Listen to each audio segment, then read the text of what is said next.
පංකර්මාන්තය යනු ගැමි ජනතාවගේ අලංකාර වූත් සුවිශේෂ වූත් කර්මාන්තයකි.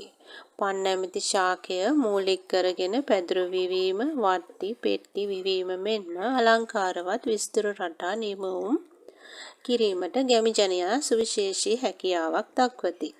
මේ අතරින් ගැමි කාන්තාව මේ ක්‍රියාවෙහි යෙදීම බහුලව දක්නට ලැබේ. පන් කර්මාන්තයේ අදාළව පන් නිරීමේ කවි නිර්මාණය වී ඇත.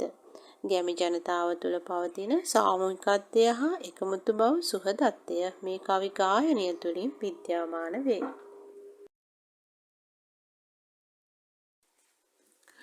කොණෙන් කොණට පන් නුදුරාගන්නේ, තැනින් තැනට පන් අහුරු දමන්නේ, අනුන්ගේ පංකුල එක් නොකරන්නේ, බැනුම් අහන්නට වෙයි දැනගන්නේ.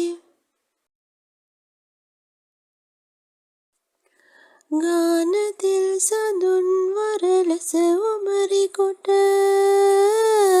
මූණ පුරා තෙල් ගාගෙන යන කලට, මාන බල දිමිනුවන් පන්ති බෙනකොට, නෑනේ නුඹා තෙනවද පන් නෙලන්නට.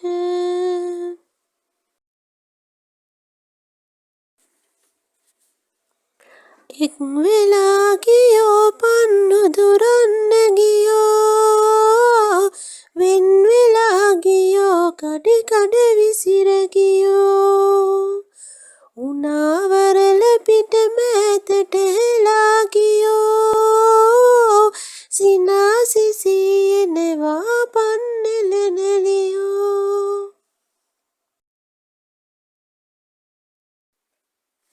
ඉරසඳ පාන විල කොතනද තුන්හිරියා,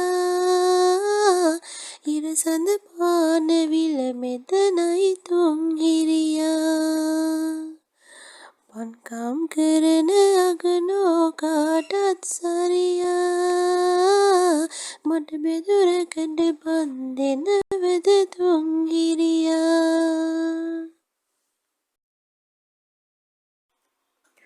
අකණ්ඩියේ යමු අපි පන් නෙලන්නට, ඔක්කොම කියයි රන් මිනිවන් පන් මිලට, ගොසින් පන් නෙලා එන්නේ යලි සවසකට, කවුද නගේ දරුවට කිරි පොවන්නට.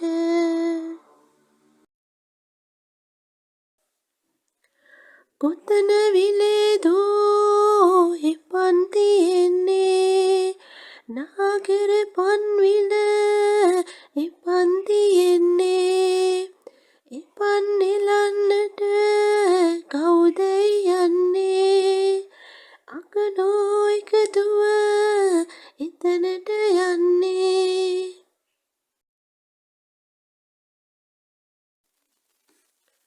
අරස් රටාවෙන් පෙදුරක් මම වියනා, ගිරා කොබෙයන් පෙදුරේ මම වියනා, පනම් කතුරු ඇහැ පියවරකින් පුරනා, ලෙලිට බලන්නට පෙදුරක් මම වියනා.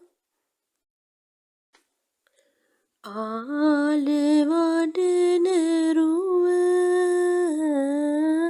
ඇතිලඳ දුටු විට, ලීල උමරිකම් පානා සතහට, වේලා කපා බැඳ ගතිගෙන එන්නට,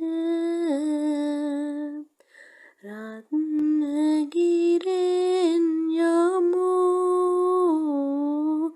පන් නුදුරන්නට.